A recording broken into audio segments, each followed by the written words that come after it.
తాకట్లో ఉన్న మీ బంగారాన్ని విడిపించి ఆ రోజు ఆన్లైన్ రేటుకి కొంటాం. Sharma gold company. నమస్కారం, జై Sriram. Welcome to Suman TV. నేను గీతాంజలి. ప్రస్తుతం మనం హనుమత్ పీఠంలో ఉన్నామండి. ఇవాళ మనం ఎన్నో అమూల్యమైన విషయాలు హనుమంతుల వారి గురించి తెలుసుకోబోతున్నామని చెప్తాను. విశేషంగా మనకి వివరించేందుకు ప్రస్తుతం మనతో పాటు ఉన్నారు గురువుగారు ఘంటసాల సత్యసాయి స్వామి. వారు ఎంతో విశేషంగా ఎన్నో ఏళ్లుగా ఆ హనుమంతుల వారి ఆరాధనలో సేవలో తరిస్తూ ఉన్నారు. ఇంట్లోనే పీఠం ఉంది. ఇప్పుడు మీకు స్వామిని కూడా చూపిస్తాను చూడండి. ఎంత ముద్దుగా, ఎంత చక్కగా అలంకరించుకుని వడమాలలతోటి స్వామి ఎంత అందంగా ఉన్నారో. ఇలా ఇంట్లోనే నిత్యం పూజలు చేస్తూ ఉంటారు సత్యసాయి స్వామి వారు. మరి వారితో మాట్లాడి హనుమంతుల వారి గురించి తెలుసుకుందాం. గురుగారు నమస్కారం అండి. నమస్కారం. జై శ్రీరామ్. జై శ్రీరామ్. హనుమంతుల వారి వాహనం ఒంటె. ఎందుకు ఒంటెనే చూడాలి? రకరకాలుగా చూస్తున్నాడు. స్వామి ఏమో అతి వేగంగా వెళ్ళిపోయేవారు. ఎంత వేగంగా వెళతారో తెలుసు వాయుపుత్రుడు. మరి ఒంటె చాలా నెమ్మదిగా నడుస్తూ ఉంటుంది. అటువంటి ఒంటెను స్వామి వాహనంగా ఎందుకు ఎంచుకున్నారు? శివుడికి నంది, వినాయకుడికి ఎలిక, ఆంజనేయ స్వామికి ఒంటె. మీరు ఎడారిలో ఒంటె ఇలా ఇలా ఇలా వెళుతుంది. భగవంతుడికి, జీవుడికి, జంతువులకి ఉన్న అవినాభావ సంబంధంలో హిందూ ధర్మంలో ఇది చాలా ఇంపార్టెంట్ అయింది.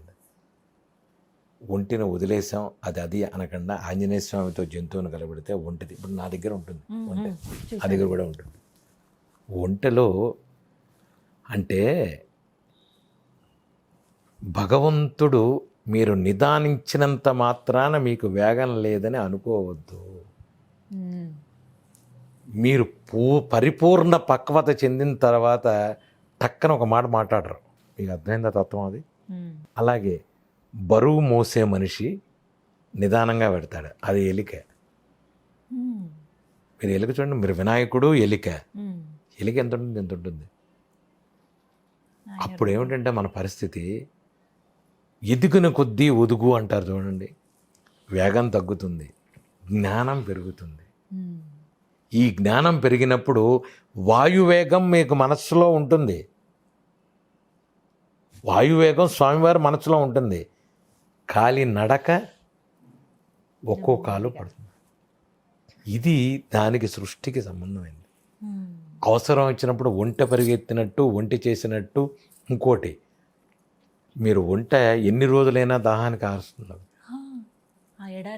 ఇది జ్ఞానం, ఇది జంతు జ్ఞానం. ఇది దీంట్లో స్వామివారు మనకి చెప్పినవి. అసలు ఒంటె గురించి చెప్పాలంటే సపరేట్ బాగా ఉంటుంది. స్వామివారు ఒంటె గురించి చెప్పాలి అంటే వేడి, ఎడారుల్లో వేడిలో మీరు సామాన్యంగా ఈ దుబాయ్లు, షార్జాలు పెడితే విపరీతమైన వేడి, మినిమం 54, 55, 56, 60 ఉంటుంది. వాటిల్లో అది వెడుతుంది, తట్టుకునేది. అంటే దాని శరీరం దృఢం, మనసు వేగం ఉంటుంది. మీకు అందుకనే భగవంతుడి వేగాన్ని జంతువుతో కలిపి నిదానంగా ఉండాలరా అని చూపించడానికి ఆంజనేయ స్వామి ఒంటిని తీసుకున్నది. తత్వం అది. తత్వాన్ని తెలుసుకోవడానికి జంతువుని పెట్టారు. అలాగే ఎలిక ఇంతే ఉండి చుర్రని పరిగెడుతుంది కానీ ఎక్కువ బలం మోయలేదు. ఈ పరిగెత్తడాన్ని ఆపడానికి మనం పరిగెత్తచ్చు, ఆగచ్చు, ఉండొచ్చు. మీ పైన బరువు మోస్తే, మీ పైన బరువు పెట్టినా ఎలిక్కి మీరు చూడండి, అది పర్రాన్ని పరిగెడుతుంది, పరిగెత్తచ్చు. ఇది ఎలిక తత్వం. కళ్ళు చూడండి చిన్నగా ఉంటాయి, చెవులు చూడండి ఇలా ఉంటాయి. విను, తక్కువ మాట్లాడు, ఎక్కువ చూడు. వినాయక తత్వం అది. మనకి ఇవన్నీ ఎందుకు చెప్పారంటే మన హిందూ ధర్మంలో తత్వాలు తెలుసుకోవడానికి, జ్ఞానం పెంచుకోవడానికి. ఎవడరా చెప్పింది ఆంజనేయ స్వామికి ఒంటె ఏంట్రా, ఎలికి?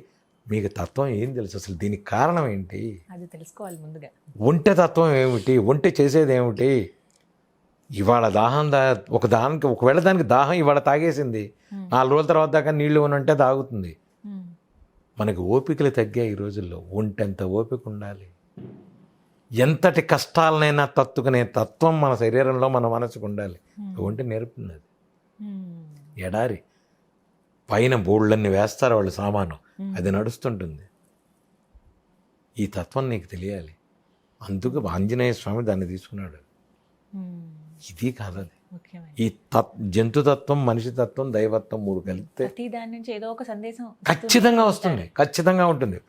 ఒక గురువుగారు ఒకరోజు ఒకటి చెప్పాడు అంటే దాంట్లోంచి పరమార్థాన్ని మీరు కనుక తీసుకుంటే, అసలు మీరు ఏ మనిషిలోనో ఒక్కటి చెప్తున్నానమ్మా, చెడు తీసుకోకండి. చెడు చెప్పాడు, వదిలేసేయండి. అక్కడికి అది దాంట్లో ఉన్న మంచి తీసుకోండి మీరు, మంచి తీసుకోండి చాలు. ఆయన చెప్పిన 2 మాటల్లో మంచి తీసుకుని వదిలేసండి. చెడు గురించి నువ్వు వదిలే, అప్పుడు నువ్వు ఆరోగ్యంగా హాయిగా ఉంటావు. ఒక మనిషిని తిట్టకు. ఒక మనిషి నిన్ను తిడుతున్నాడు, తిట్టించుకో అని చెప్తా. వాడు నీ పాపను నాకుతున్నట్టు లెక్క. నీ కర్మఫలం తొందరగా తీసేస్తున్నాడు. తొందరగా నాకేస్తే నువ్వు వాడు నిన్ను తిట్టిన కొద్దీ నువ్వు ఆనందంగా అనుభవించు. సరే కానీ తిట్టుకున్నావు, నీకు తప్పు లేదు, వాడు తిడుతున్నాడు కానీ వాడు తొందరగా నీ పాపాన్ని నాకుతున్నాడు అని అర్థం. తీసేస్తాడు వాడు. కర్మ బెరడులో తొందరగా పాప బెరడు కరుగుతుంది నీకు.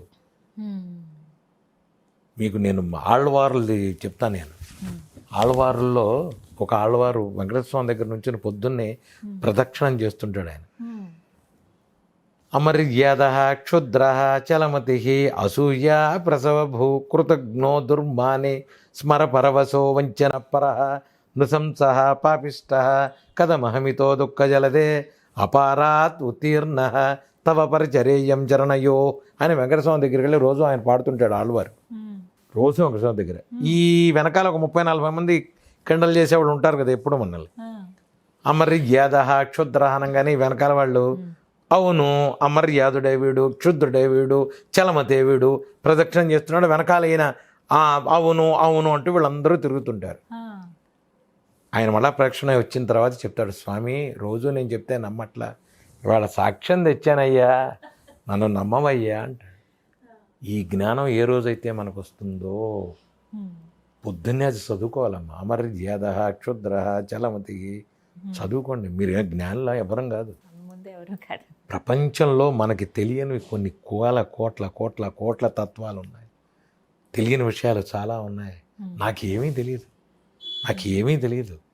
నాకు తెలిసిందా ఆంజనేయ స్వామి కాళ్ళు పట్టుకున్నా అంతే. నేను పట్టుకోండి అన్నీ ఆయనే చూపించేస్తాడు. అలాగే హనుమంతుల వారి పాదాల దగ్గర శనీశ్వరులు ఉంటారంటారండి. ఇది ఎంతవరకు నిజానికి కాళ్ళు ముట్టుకుని నమస్కారం చేయొద్దు అని ఎవరు చెప్పారు? ఇవన్నీ దాని కింద నుంచి వెళ్ళొద్దు, పై నుంచి వెళ్ళొద్దు. భగవంతుడి కాళ్ళు పట్టుకున్నాక, భగవంతుడినే పట్టుకున్నాక ప్రయోజనం, హాయిగా ఉండొచ్చు, ఎటువంటి ఇబ్బంది ఉండదు. కానీ శని బాధలు ఉన్న వాళ్ళు ఏళ్ళనాటి శని ప్రభావం హాయిగా ఆంజనేయ స్వామి చేసుకోండి. శనిలో ఇవన్నీ నేను ఒప్పుకోనమ్మా. నేను ఇవన్నీ మీరు భగవంతుడిని నమ్ముకున్నాక అది వెంకటేశ్వర స్వామి, ఆంజనేయ స్వామి, అమ్మవారు పట్టుకొని వాళ్ళే చూసుకుంటారు. మీకెందుకమ్మా? నీ గ్రహాలు, నీ గోళ్ళు, ఈ గోలంతా స్వామివారి ముందు వేసేయండి. స్వామి నాకేం లేదని మీరు చెప్పండి, అయిపోయింది అక్కడికి. అంతా ఆయనే చూసుకుంటారు. చాలా చక్కగా వివరించారు. ధన్యవాదాలు. శుభం.